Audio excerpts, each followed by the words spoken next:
Agora são 4 horas da manhã e nós estamos preparados para o Stephanie Zambon na estrada. Nós estamos em São José do Rio Preto, indo na cidade de Monte Verde. Daqui lá são 500 quilômetros, cerca de 5 a 6 horas de viagem. Então, pé na máquina, vamos chegar ao Todd, que daqui lá tem chão.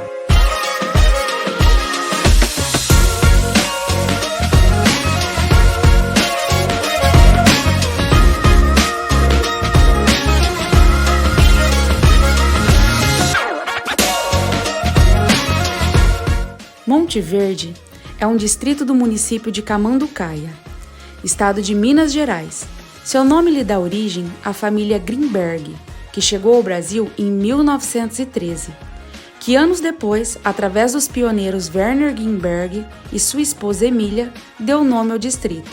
Grim significa verde e Berg, monte, sendo batizada então de Monte Verde. Eu estou aqui com o Benedito. Benedito, ele é gerente, gente, dessa pousada, a Estalagem Mandeville, que é maravilhosa, conforme vocês vão ver aí nas nossas filmagens. E, Benedito, primeiramente eu quero agradecer a vocês por estar recebendo nossa equipe tão bem, maravilhosamente bem.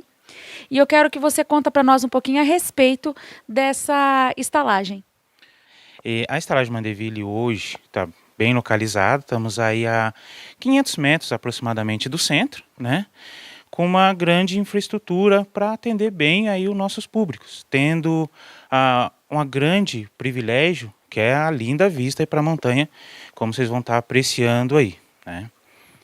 E os tipos de chalé, tem para toda a família, para casal, como que funciona? Hoje eu tenho chalés duplex, que atende muito bem uma família acima de 4 pessoas, né? Até 6, 7 pessoas. Tem um chalés casal, né? Que eu consigo estar comportando também 3 pessoas, casal mais a criança. Diferencial que todos eles vão ter aí a nossa hidromassagem, com vista para a montanha ou até mesmo vista para o lago, para fortalecer o relaxamento. E esse lago, além de ter uma vista incrível, ele também pode pescar, né? Sim, o atrativo principal aqui da Mandeville, além da nossa linda piscina, que é térmica, né? Média de 28 a 30 graus, a nossa sauna. Esse lago para pesca esportiva, para dar um relaxamento ainda maior, ainda mais para quem gosta do esporte. Então agora nós vamos conhecer mais um pouquinho a respeito da pousada, da Estalagem Mandeville, e eu também quero ressaltar que além de tudo isso que o Benedito falou, a pousada aqui também é pet friendly, ou seja, você pode trazer seu animalzinho, seu cachorrinho, que ele vai ser bem-vindo aqui na Estalagem Mandeville. E nós vamos conhecer um pouquinho mais da cidade de Monte Verde.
E agora nós vamos conhecer o tradicional chopp artesanal alemão e também a tradicional comida alemã.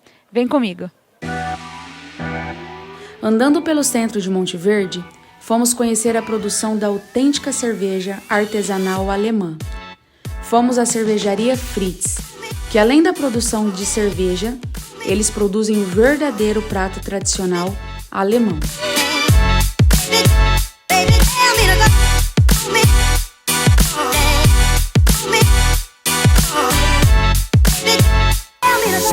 Eu estou aqui com o seu Amaury, Ele é cervejeiro da cervejaria Fritz, aqui em Monte Verde. E a primeira coisa que eu quero saber do senhor é o seguinte: qual é o conceito da cerveja artesanal? Cervejaria artesanal é aquela que foge do conceito industrial de produzir cerveja, onde o cervejeiro atua mais próximo de cada fase da produção.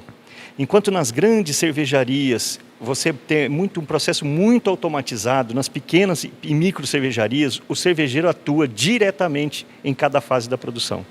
Esse é um conceito de cervejaria artesanal. Amaury, a cerveja que é produzida aqui tem referência da cerveja alemã? A cerveja produzida aqui no Fritz tem duas referências com relação à escola. A escola alemã, na grande maioria delas, e uma das cervejas nossas tem referência na escola inglesa de produção de cerveja. A diferença entre as duas escolas é que as cervejas da escola alemã normalmente são cervejas mais claras, mais leves e menos encorpadas, enquanto as cervejas da escola inglesa são mais alcoólicas e mais encorpadas. A cerveja que a gente produz aqui da escola inglesa é a IPA. Todos os nossos outros rótulos referem-se a cervejas produzidas na Alemanha. Então, perante tudo isso que o senhor falou, quais são as escolas que mais influenciam no processo da fabricação desse universo cervejeiro? São 4 as escolas cervejeiras mundiais: a alemã, a inglesa, a belga e a americana. As inglesas, caracterizando as cervejas mais escuras, mais encorpadas e mais alcoólicas. A escola alemã, que são cervejas mais claras, menos alcoólicas e de baixa fermentação. A escola belga, que são de cervejas frutadas, eles introduzem muita fruta nas cervejas, fazem algumas misturas dos dois estilos da escola alemã e a escola inglesa. E a mais recente, que é a americana, que pegou e misturou todos esses estilos, criou novos estilos americanos, e essa escola, inclusive, que mais influencia o Brasil atualmente. A Fritz é uma das micro cervejarias mais antigas, né? Que ela é desde 1993. De lá para cá, qual foi a maior evolução dela? 2 grandes evoluções ocorreram no Fritz. A primeira delas é tecnológica. A nossa abraçagem, ou seja, a parte quente da produção da cerveja, é quase totalmente automatizada, com a utilização de todos os tanques em inox 316, que é uma classificação do material. A outra evolução foi a questão técnica. Hoje nós temos aqui 3 cervejeiros e de 3 gerações diferentes, podemos dizer assim. Então a gente evoluiu geracionalmente também, que a gente sempre senta para conversar, para discutir sobre cerveja, e tem essas 3 visões geracionais aqui no Fritz. Então agora eu quero que o senhor me apresente aqui alguns rótulos dos quais vocês fabricam. Vamos lá?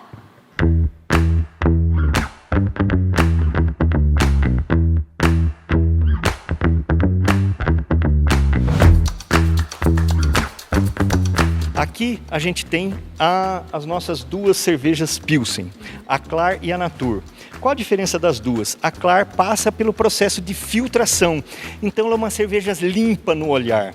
Você vai olhar para essa cerveja no copo e vai ver, é uma cerveja boa de beber, é fácil de beber. Enquanto a Natur não passa por um processo de filtro. Então quando você olhar ela no copo ou na caneca, teu olhar vai dizer, é uma bebida pesada. No entanto, quando você colocar na boca, ela é uma bebida extremamente leve. E esse contraste da informação do olhar para a informação que você recebe do paladar faz o diferencial deste rótulo aqui chamado Natur.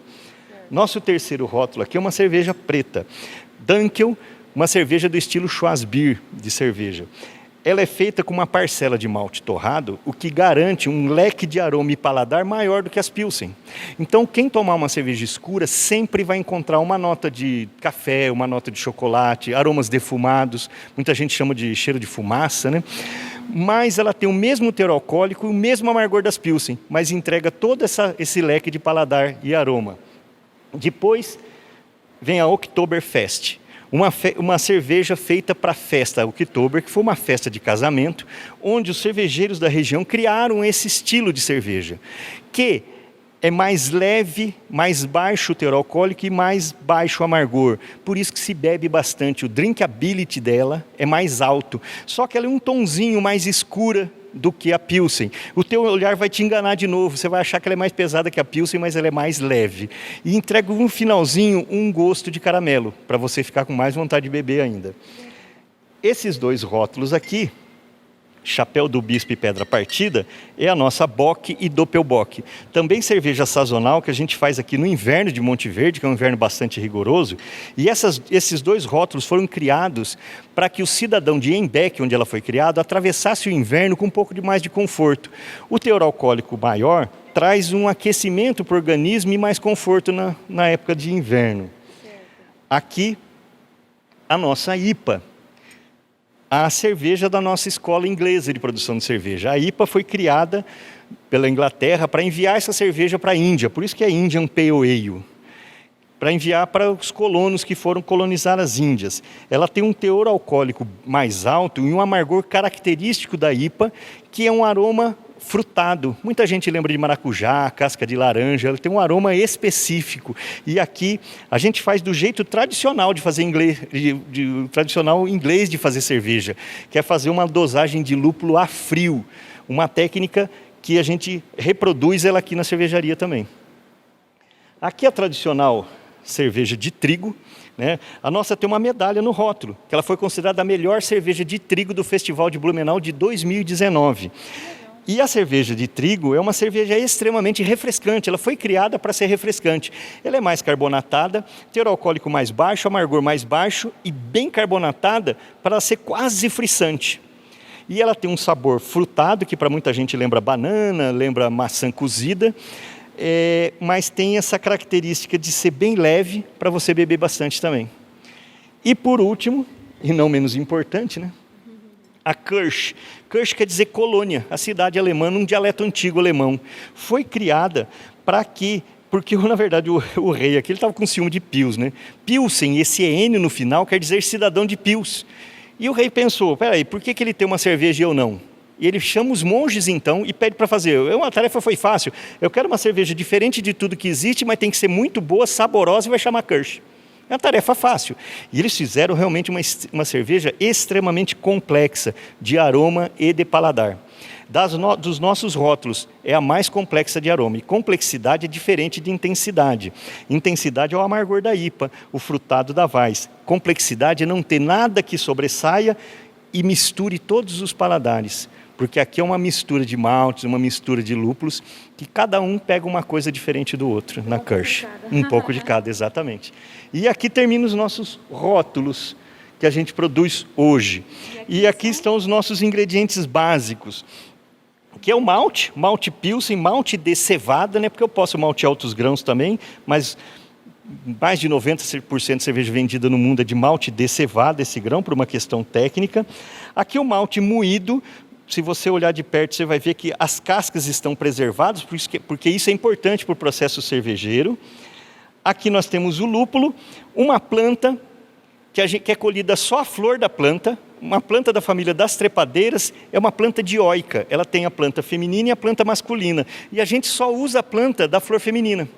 A planta masculina não serve para a indústria cervejeira, por causa das concentrações de óleos essenciais. E quem descobriu isso também foi uma mulher, chamada Hildegard von Bingen, ela que descreveu essa planta pela primeira vez, os atributos que ela tinha, que eram importantes para a indústria cervejeira. Que interessante. Aqui tem o apelido disso daqui na cervejaria, terra de atomácia, na verdade é sílica, que é o elemento filtrante da cerveja. Então a Klar, que é a nossa cerveja filtrada, passa por uma lâmina que contém uma camada desse produto para fazer a filtração. O malte de cevada torrado, né, para a gente ver a diferença entre o malte torrado e o malte claro, que dá cor para a cerveja. Que é que faz a escura. Que faz a escura, faz a Dunkel. E o malte de trigo para fazer a cerveja de trigo.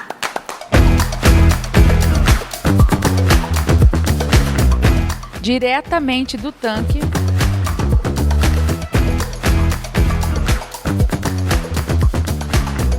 É a melhor cerveja que eu já bebi. Disparado. De verdade. Você tá de parabéns, viu? Muito obrigado. Ela é fresca.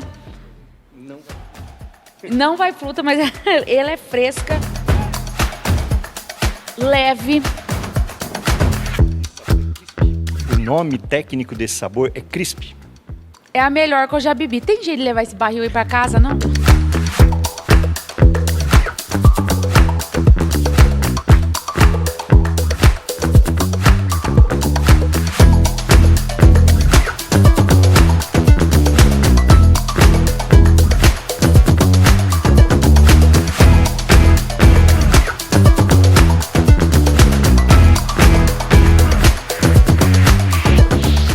ficando por aqui, vou continuar aí conhecendo mais um pouco da cidade de Monte Verde para vocês, mas eu quero já agradecer todo o pessoal, a equipe aqui da Cervejaria Fritz e em especial o cervejeiro aqui que nos deu um banho de explicação, que é o seu Amari. Muito obrigado, seu Amari. Eu que agradeço a visita de vocês e estamos sempre com as portas abertas para explicar, para mostrar, para instruir um pouco mais desse universo cervejeiro que a gente vive.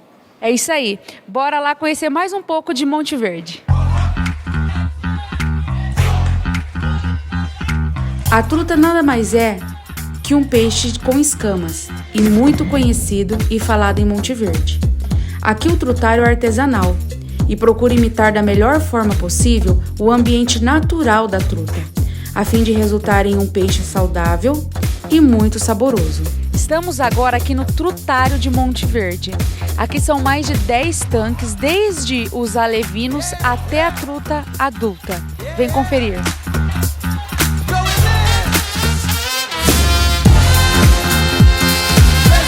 Eu estou aqui com o Bruno e ele vai explicar para nós qual que é o ciclo da truta. E nós estamos começando aqui nesse tanque, Bruno.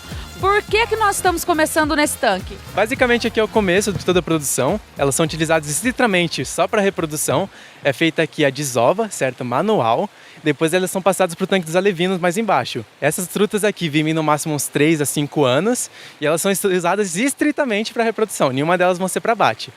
Então elas são as matrizes. As matrizes, exato. Depois dessa etapa aqui, na época de inverno, é feita a desova, é feita também a separação do esperma dela para ser misturado com as ovas, no caso, e são feita a inseminação dos alevinos, só utilizando essas matrizes, no caso. Que agora é o próximo tanque, que é o tanque dos alevinos. O tanque dos alevinos, isso. Primeiro, para chegar nesse estágio aqui, depois da reprodução das trutas, ela demora de média 3 a 4 meses, certo? Ela está na etapa de alevino, já passou da etapa de larva. Ela chega nessa etapa sendo alimentada através de ração moída, meio que um pozinho, entre aspas, e ela vai crescendo até chegar na etapa de abate. Na etapa de abate, ela demora em média de 18 meses a 16, entre média, e é isso. Você estava comentando também a respeito da procriação dela, que tem uma época do ano, né? Exato, ela reproduz somente na época de inverno, porque a temperatura ela atinge um pouco mais baixo, elas começam a se reproduzir. Mas ela, por ser em cativeiro, ela não se reproduz naturalmente, ela tem que ser removida do tanque, é feita uma massagem removendo o esperma e removendo os ovos manualmente.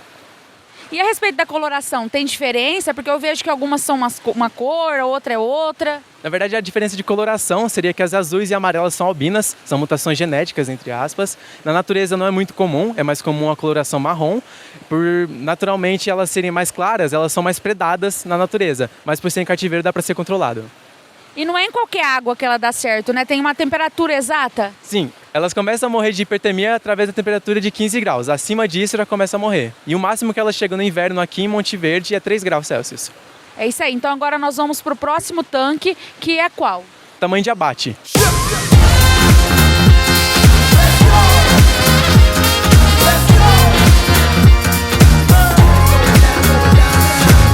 Esse é mais um lugar que nós estamos vindo aqui em Monte Verde para mostrar para vocês, não deixar de passar aqui para conhecer como funciona toda a criação de trutas. E aqui, além de você conhecer o trutário, vocês também podem se deliciar da truta, porque tem o restaurante, tem a parte do restaurante aqui, né, Bruno? Também serve à la carte, todos os pratos disponíveis, serão muito bem-vindos todos. É isso aí, gente. Então, mais um ponto para vocês. E é o seguinte, aqui é conhecida como Pequena Campos do Jordão, porque é uma cidade incrível, muito parecida com Campos do Jordão. Aqui assim, eu cheguei e estava maior calor, agora o clima já começou a cair, já começou a dar aquela esfriada, mas aqui tem muitas lojas de artesanato, muitos shoppingzinhos, comidas típicas, então vão acompanhar tudo que vai estar bom demais.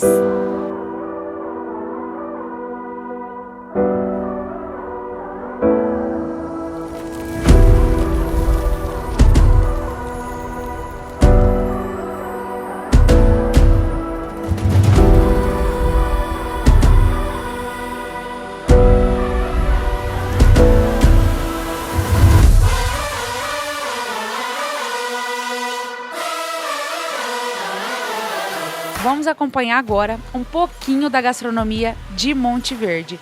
A noite chegou e a temperatura aqui abaixou. E para acompanhar esse clima frio aqui de Monte Verde, nada melhor do que um rodízio de fundi, rodízio de sopas, rodízio de caldos.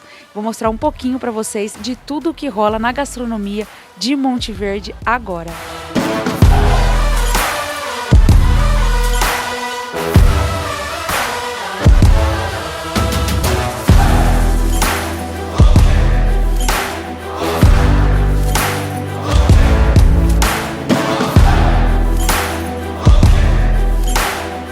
Como eu falei para vocês, a temperatura aqui caiu à noite, mas não precisa se preocupar, porque os restaurantes estão preparados para o frio e para receber você, sua família e deixar vocês quentinhos. É assim, ó, tem bastante lareira, olha que delícia aqui para você se acomodar na cadeira, pele de carneiro fofinho, uma delícia, você não passa frio.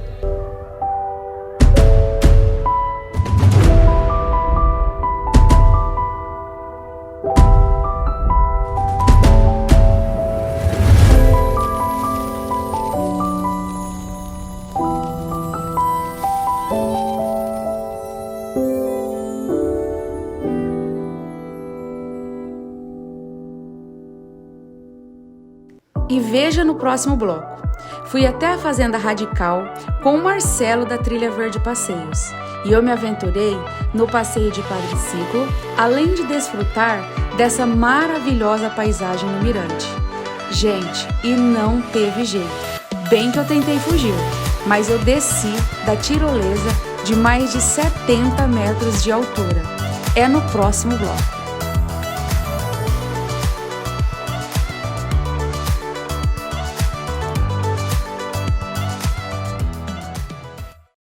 Estúdio Dama, um espaço completo para você ficar ainda mais linda. Uma equipe de profissionais para cuidar de você da cabeça aos pés. De manicure até o design de sobrancelha. Tudo para deixar você renovada. Agende hoje mesmo um horário pelo WhatsApp 17 99727 1899. Estúdio Dama, spa e salão de beleza. Você linda outra vez. Com ampla estrutura, a Bander Placa Indústria e Comércio oferece aos seus clientes uma ampla variedade de produtos com excelência, garantia na entrega, durabilidade e acabamento de alto padrão. Desde sua fundação, a Bander Placa vem se aprimorando em qualidade. Possui estrutura necessária para atender todo o mercado nacional, com produtos inovadores e de muita qualidade. Bander Placa. Juntos, construímos essa história.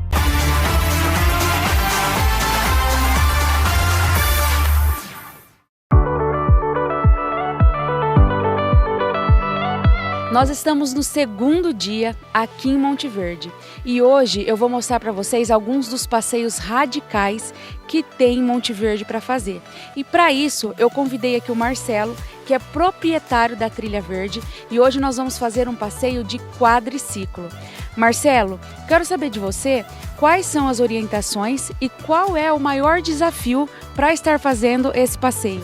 Então, primeiramente, o desafio é o pessoal, geralmente é o pessoal que vem para Monte Verde, é a primeira vez de pilotar o quadriciclo. Então a gente tem que instruir bem eles, porque na trilha tem mais um pouco de dificuldade. Então a gente treina bem eles aqui e depois sair com o comboio. Só que tem uns que andam mais que o outro, aí a gente tem que dividir e tal, tem que falar o lugar mais fácil para eles passar ou não. Que a gente, assim, se o pessoal estiver andando bem, a gente faz uma trilha mais radical. Se estiver andando mais tranquilo, a gente vai no lugar mais tranquilo.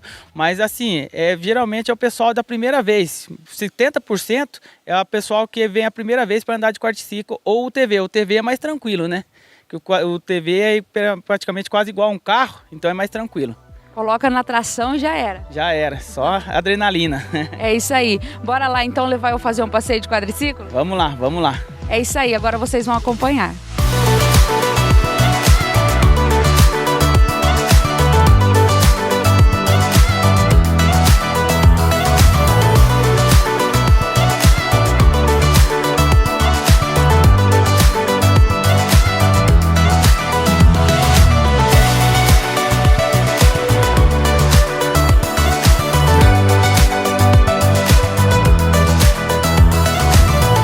Já concluí concluímos a primeira etapa do passeio. Esse aqui é o primeiro mirante que mostra que tem a vista de algumas pousadas. O passeio, assim, ele tá bem radical. Até quero que vocês mostrem um replay de eu passando naquela poça d'água. Maravilhoso, é isso mesmo. Eu chego nas poças d'água, chego Todd. E agora nós vamos para a segunda parte do passeio, nós vamos parar num segundo mirante que também tem uma vista incrível e vamos comigo para vocês continuar conferindo esse passeio maravilhoso junto com a Trilha Verde.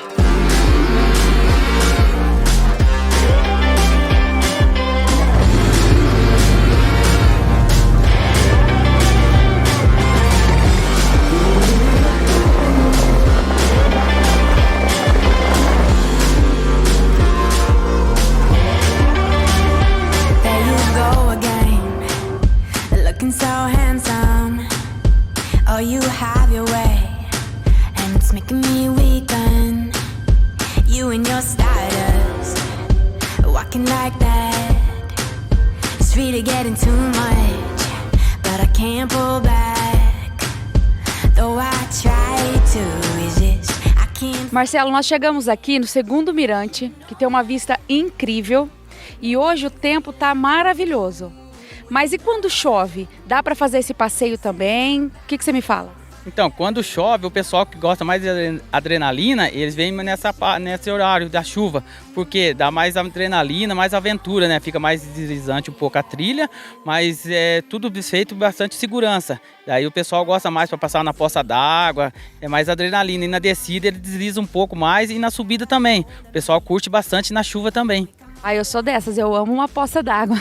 Ô Marcelo, deixa eu te falar uma coisa. Para subir, agora, nós já subimos tudo que tinha que subir, agora nós vamos começar a descida. É mais tranquilo? O que você me fala? Então, o pessoal que anda aqui a primeira vez, né, ele sente mais na descida um pouco. Por quê? Porque daí você tem que segurar nos freios, aí o guidão fica um pouquinho mais pesado, mas vai bem tranquilo também, o guia vai dando assistência, vai bem tranquilo. A descida é um pouquinho mais puxada um pouco. Fala uma coisa aqui pra mim, verdade. O pessoal tomba muito ou não? Ah, de vez em quando, né? Às vezes o pessoal vai fazer graça, né? Daí, geralmente, ou é na reta ou é nesse deck aqui. O pessoal quer fazer uma graça, daí pode ser que aconteça, mas é difícil.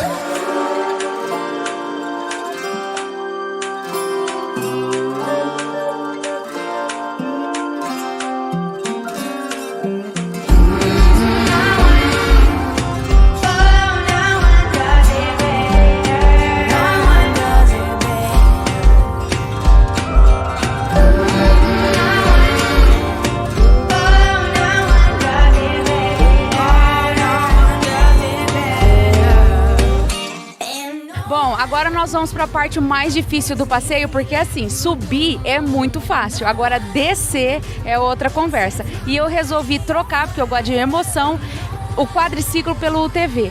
Bora lá!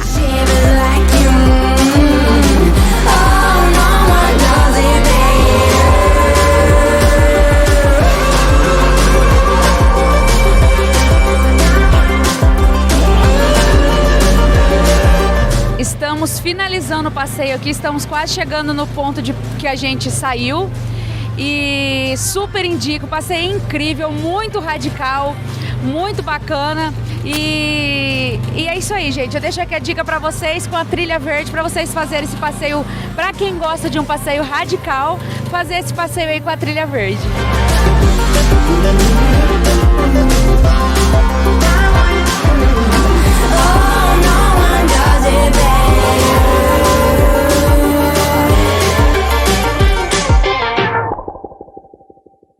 Pai eterno, nunca ninguém caiu disso aqui não, né? Qual é o risco de quebrar? É bem seguro, pode ir que é bem seguro, pode ir tranquilo. Ai, meu Deus do céu, eu nunca fui numa tirolesa na minha vida, porque eu nunca tive coragem. Então eu vou colocar toda a parafernália lá de segurança, né? Todos os equipamentos, na verdade, capacete, tudo e tal. E vou ver se eu vou ter coragem de pular. Passado o passeio de quadriciclo, não teve jeito, gente. O Marcelo, ele me convenceu a finalizar o passeio na Fazenda Radical, descendo a tirolesa. Ah, eu tenho síndrome do pânico. Não, mas pode ter o síndrome do pânico no trajeto. Não, eu já tô... Ai, gente, eu sentimento, nem sei o que te falar, Vini. É nervoso, é medo. Medo é o que eu mais tenho na minha vida. Tô pronta, já tô aqui com todos os equipamentos, capacete, cinta. E agora é só fazer o que tem que fazer, né, gente? Pular.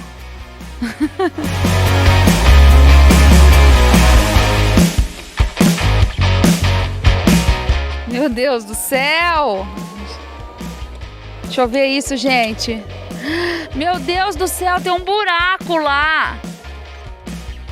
Qual que é a altura dessa tirolesa? A primeira parte, 65 de altura, e a segunda parte, 75 metros de altura. É isso aí, gente. É uma torre daquelas de telefone, bem grande. Jesus amado. Meu Pai eterno. Gente, será que dá frio na barriga? Hã? Ai, gente. Ai, eu não tô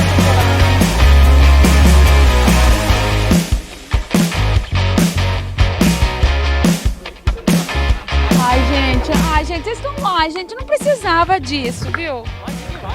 Vamos descer lá. Vamos lá então? Eu vou no quê?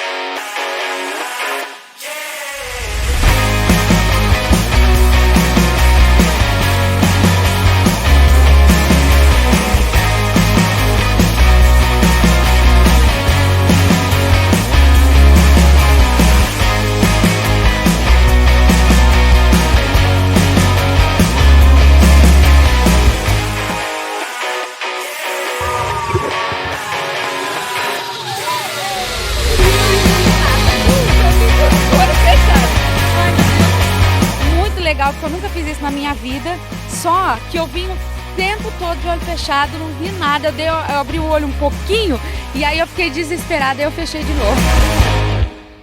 Após ficar com a perna bamba na tirolesa, nós partimos para um passeio mais que emocionante em Monte Verde. É a Escola de Falcoaria de Monte Verde, uma das mais antigas formas de interação entre o homem e a natureza. Um fascínio que atrai pessoas de todo o mundo. Reconhecida pela Unesco como Patrimônio Cultural da Humanidade. Eu contei com a ajuda e auxílio do Ruivânio, que é biólogo, falcoeiro e educador ambiental. Ele me explicou tudo sobre a arte milenar da falcoaria, sobre as aves de rapina e o seu treinamento.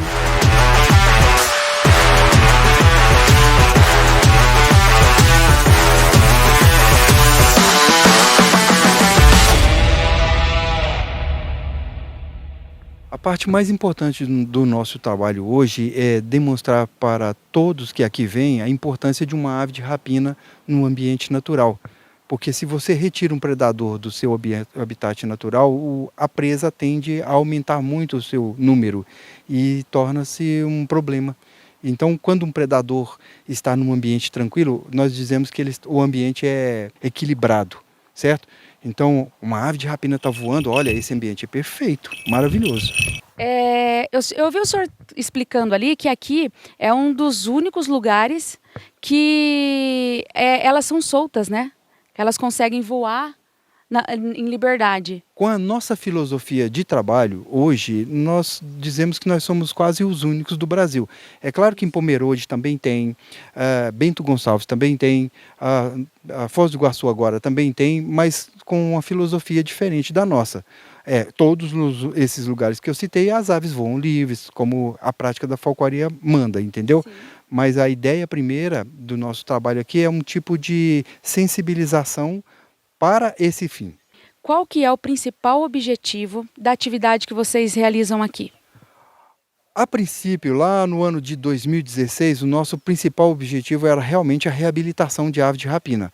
Hoje ela virou uma situação socioambiental em decorrência do fato de nós estarmos num ambiente tipicamente turístico e o número de turistas que aparecem aqui para aprenderem um pouco sobre a biologia, sobre o bem-estar de uma ave de rapina, sobre a qualidade de vida dela no ambiente é muito grande. Então, nós utilizamos hoje a visitação do turista como uma forma de fomentar financeiramente o projeto de reabilitação das aves que foram recolhidas, apreendidas em operações policiais. Nós temos uma parceria muito forte com a Polícia Militar da região aqui nesse sentido, entende? E aí, todas as vezes que uma ave de rapina vem para cá e você vem e maneja uma das nossas aves, você não está contribuindo, por exemplo, para um tipo de exploração animal. Você está nos ajudando a cuidar da natureza. Ficou uma questão paralela, socioambiental. E a pessoa que tem interesse em vir aqui visitar a falcoaria deve ser agendado, né? Não tem como chegar e ser atendido. É por agendamento, né? Veja bem, nós temos um número muito grande de visitantes aqui numa época de temporada, sim? E nós não conseguimos atender todos eles aqui. Nós atendemos no máximo 42, 45 pessoas diretamente por dia, não mais do que isso. E entra mais ou menos umas 20, 30 mil pessoas aqui, então não é assim que funciona. Tem que ter o agendamento mesmo, obrigatoriamente. Então, vocês que estão vindo para Monte Verde, quer ter essa oportunidade de ter essa experiência aqui na falcoaria, precisa fazer o agendamento com antecedência. E de todas as aves que o senhor tem aqui, qual é a mais brava? Porque não é só falcão que tem aqui, né? Não existe uma ave mais brava ou uma mais boazinha. Todas as aves de rapina são aves predadoras, entende? E cada uma com a sua personalidade, nós não molestamos elas de forma alguma, nem na sua personalidade. Então você chegar aqui e falar que tem um bichinho bonzinho aqui dentro é um pouco delicado. Mesmo essa ave que está boazinha aqui do seu lado, bonitinha, ela deu uma arranhada na minha mão aqui há pouco tempo atrás, entendeu? Mas é assim, nós não tiramos dela a identidade delas, elas são elas mesmas, tanto é que você percebe que ela está caçando, ó. Nesse momento, ela faz isso o tempo todo e a gente, se ela resolver caçar, não tem o que a gente fazer. Então, só a gente segue. E quais são as aves que o senhor tem aqui? Gaviões, um falcão e corujas.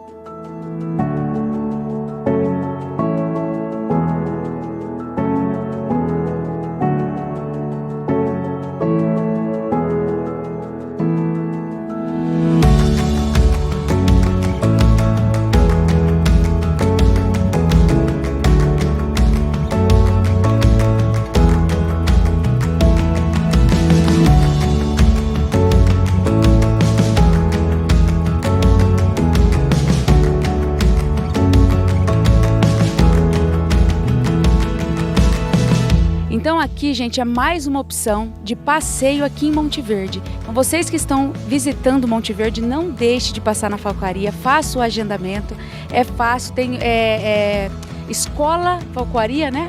O Instagram deles, para vocês estarem acompanhando tudo de perto, os detalhes de como funciona aqui. E não deixe de passar na falcoaria quando vocês vierem a Monte Verde. Muito obrigada, quero agradecer aqui vocês por ter nos recebido, tá bom? Eu agradeço. E lembrando que no dia 6 de agosto, exatamente, nós estaremos no nosso espaço definitivo. Então, não será mais nesse espaço aqui. Ainda nós não estamos divulgando o outro espaço porque ele ainda está sendo terminado de ser construído. Então, em breve, nós vamos passar o endereço bonitinho para todos que vêm aqui. Isso, eles vão estar num novo ambiente.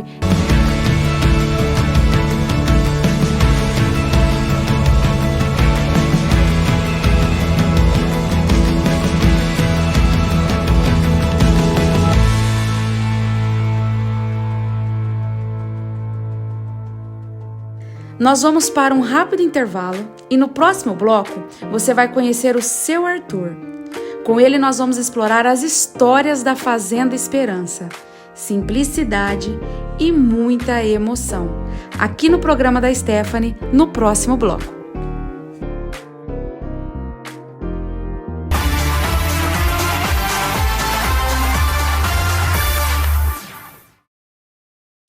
Estúdio Dama, um espaço completo para você ficar ainda mais linda. Uma equipe de profissionais para cuidar de você da cabeça aos pés. De manicure até o design de sobrancelha. Tudo para deixar você renovada.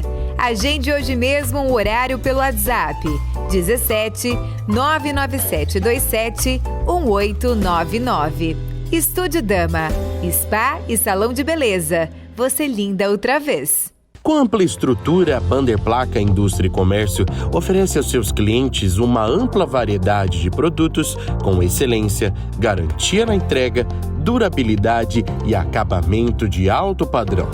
Desde sua fundação, a Bander Placa vem se aprimorando em qualidade. Possui estrutura necessária para atender todo o mercado nacional, com produtos inovadores e de muita qualidade. Bander Placa. Juntos, construímos essa história.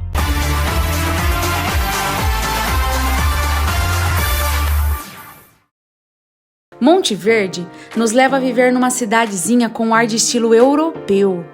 Um cenário perfeito para aproveitar e conhecer histórias que marcaram época e que é conservado até hoje. Estando aqui, eu não poderia deixar de conhecer a Fazenda Esperança. O seu Arthur é o atual proprietário da fazenda. Ele me contou toda a história e o local construído pela sua família e contém relíquias de mais de 100 anos. A paixão pelo local não só atravessou gerações, mas encanta qualquer pessoa que estiver passando por aqui.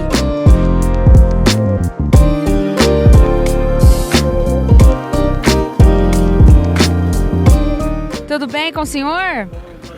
Tudo bem, tudo jóia. Bem, graças a Deus. Graças a Deus. Eu estava quase indo embora de Monte Verde quando algumas pessoas falaram para mim se eu já tinha passado na Fazenda Esperança. Ah, mas que pena que se você tivesse ido, seria uma pena. Porque eu tenho bastante história para contar para vocês aqui. Exatamente. E o que trouxe nós aqui foi a sua história. Falei, não posso deixar de ir lá na Fazenda Esperança e conhecer um pouquinho da história do seu Arthur. Eu fico muito feliz com isso, de vocês terem vindo conhecer a gente. O senhor me conta um pouco, então? Mas é claro, com muito prazer, lógico. Claro. Vamos começar por onde? Então, vamos começar de quando a minha família chegou aqui, que foi em 1840 já. Meu tataravô era um português, abolicionista, já tinha passado aqui para entrar para o Brasil antes de 1840, morava numa cidade no interior de Minas, mas veio para cá e comprou as terras em 1840. Aí ele se estabeleceu aqui, fez uma casa, aí como ele era um abolicionista, ele comprou as terras e comprou alguns escravos, deu liberdade para os escravos em 1840, se casou com uma escrava no dia 6 de julho de 1844, então a história começou bem. Já começou com um abolicionista, com uma pessoa que tratava os negros de igual para igual. Então por isso que esse lugar é um lugar abençoado, porque começou com pessoas do bem. Então. Eu fiquei sabendo que o senhor tem um pequeno museu aqui. Eu quero conhecer ele. O senhor me apresenta? Mas é claro, com muito prazer. Vamos lá. Vamos lá, então. O senhor Arthur estava me explicando que tudo que tem aqui não foi nada trazido. É realmente coisas que foram da família dele, dos tataravós, dos avós, do pai, né, senhor Arthur? Isso. Tudo que tem aqui tem uma historinha por trás de cada objeto desse que tem aqui. Tudo que tem aqui alguém da minha família usou. Exatamente. Então, aqui está um sofá da década de 50.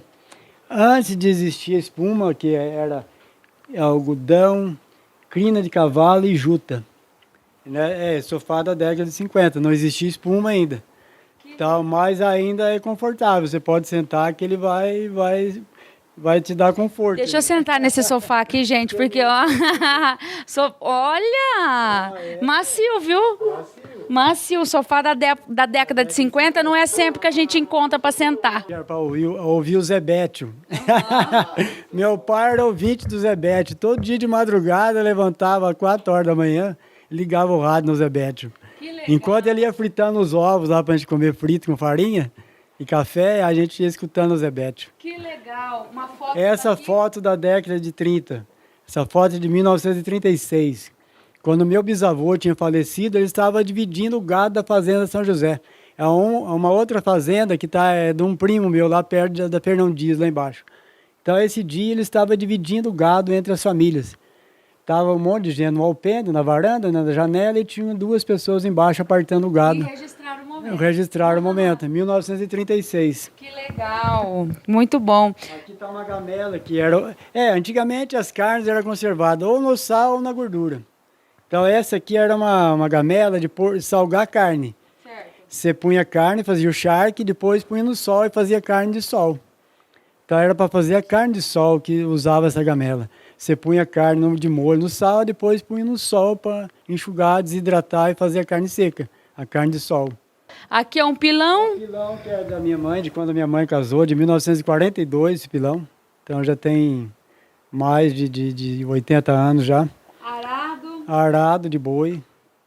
E um arado inglês, esse arado veio da Inglaterra. E era um arado que, para preparar a terra, um traçador, que a gente chama de traçador, esse serrotão aí, é de cortar a árvore, né, de cortar tronco de árvore.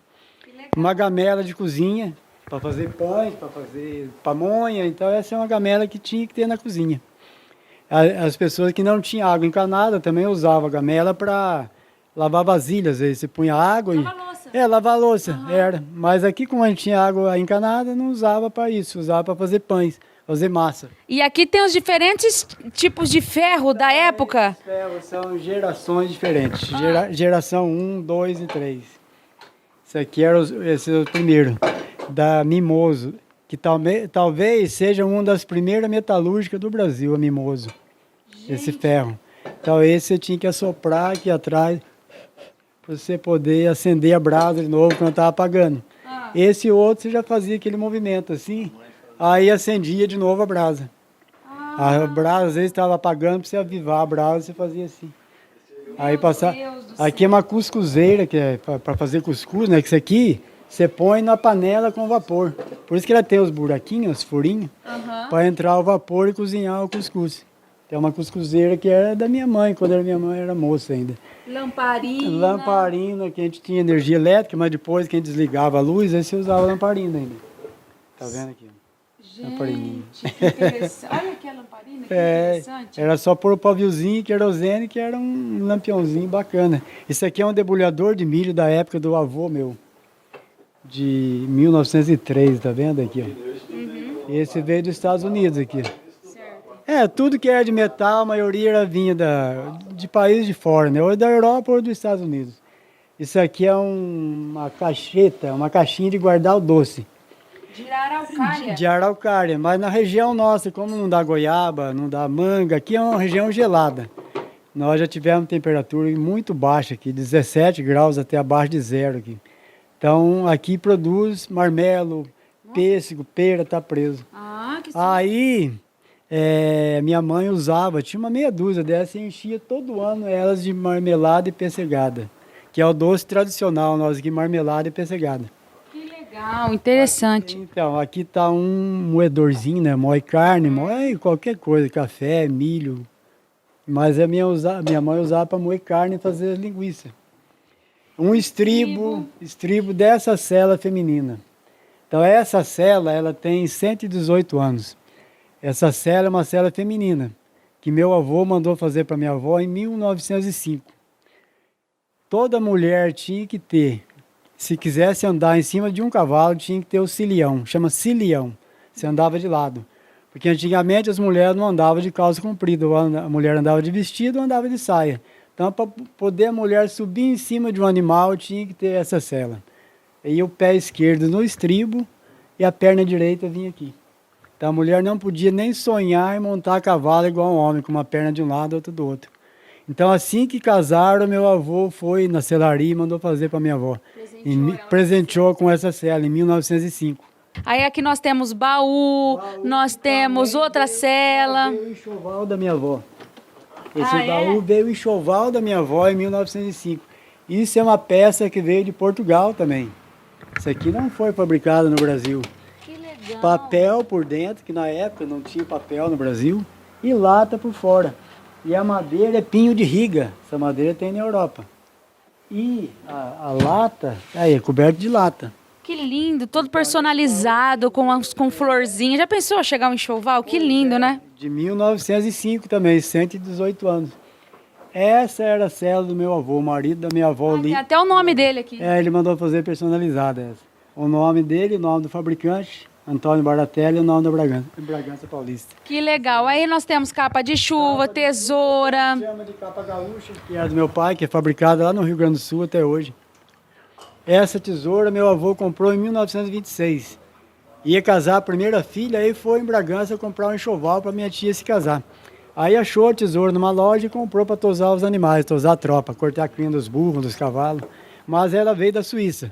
Gente, algema de escravo. Algema de escravo. Mas Meu isso Deus. aqui veio na perna de um escravo depois que meu tataravô estava estabelecido aqui. Como ele sabia que meu tataravô era um abolicionista e aqui ele ia ser protegido, então ele veio fugido para cá com isso aqui na perna, com um pedaço de corrente. Aí ele foi libertado pelo meu tataravô. Meu tataravô foi e comprou ele do outro fazendeiro, aí ele continuou aqui na fazenda, mas não como escravo mais, como uma pessoa, um trabalho livre. Isso mais ou menos 1850. Forma de queijo. Então, antigamente não existia forma de metal e muito menos de plástico. Então, para fazer queijo tinha que ter essas formas. Meu Deus do céu. Bom, é um vasta... Esse aqui é o que? Guilhotina? Guilhotina para cortar o ponta do chifre das vacas. Hoje a gente mostra o bezerrinho, queima o chifrinho. Quando é novo não cresce o chifre, mas antigamente a vaca crescia com o chifre igual uma espada. Aí para ficar menos perigoso você cortava a pontinha do chifre, que punha aquilo lá na pontinha do chifre e cortava. Mas não machuca, é igual cortar a unha. Aí temos tacho, panela. Panela de fazer o feijão tropeiro, de fritar um frango caipira. E o fogãozinho do tropeiro ali, que é a trempe. O fogão do tropeiro é chamado de trempe. Você punha o fogo embaixo, aí esquentava uma chaleira de café de um lado, do lado o feijão tropeiro. Que legal, tem muita coisa aqui, hein? Ô, seu Arthur, e aí aqui na fazenda nós temos o restaurante, né?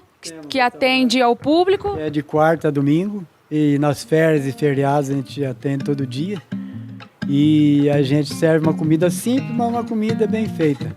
A gente não inventa moda, a gente faz bem feito o que sabe fazer.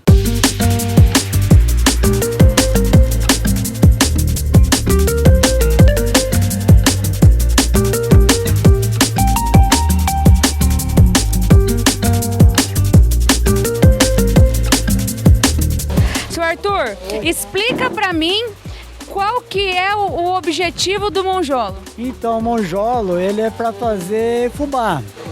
Ele moe o milho, faz o fubá, e do fubá você faz a farinha de milho. Só que aí tem as fases. A primeira fase da farinha de milho é você põe o milho seco para descanjicar o milho, tira a casca e o coração. Esse processo chama de descanjicar. Aí a canjica, você põe de molho o farelo, que é a casca e o coração, você dá para os animais. Aí a canjica você deixa de molho por 4 dias. Aí no 4º dia, você escorre o milho, lava e põe para moer ele úmido, molhado. Aí faz o fubá úmido. Aí do fubá úmido é que você vai fazer o biju, a farinha de milho de biju. Mas ele serve para café? Qualquer coisa. Para tudo? Para café, para tudo. Mas o objetivo principal era fazer farinha. Porque a farinha é a base da nossa comida. A base da comida nossa aqui é farinha de milho. A gente come tudo com farinha. Então hoje nem não é necessário ter, tem por prazer de ter. Mas antigamente era necessidade. Toda a propriedade. Era a única coisa que tinha para... Uma máquina que você tinha para poder fazer a farinha, o alimento.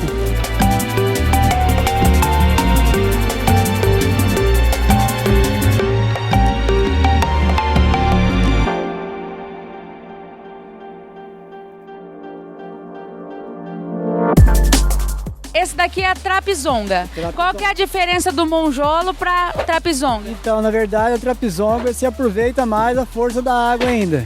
Porque aí você põe uma roda d'água que movimenta 4 monjolos ou até 8. Você pode dobrar e aí então a produção é muito maior.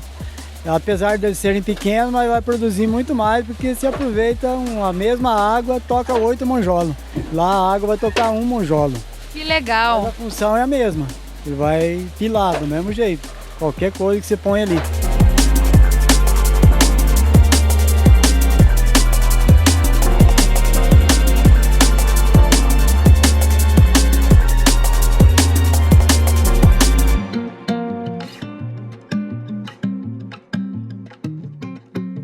Vale a pena vir em Monte Verde e passar aqui na Fazenda Esperança para vocês terem a oportunidade de ver isso aqui de perto.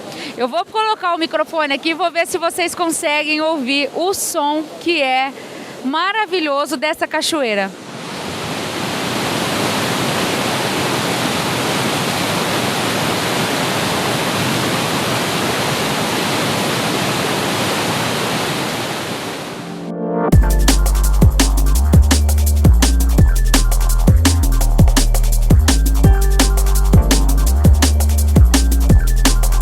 E é com essas imagens e com essa vista linda da Fazenda Esperança que nós ficamos por aqui.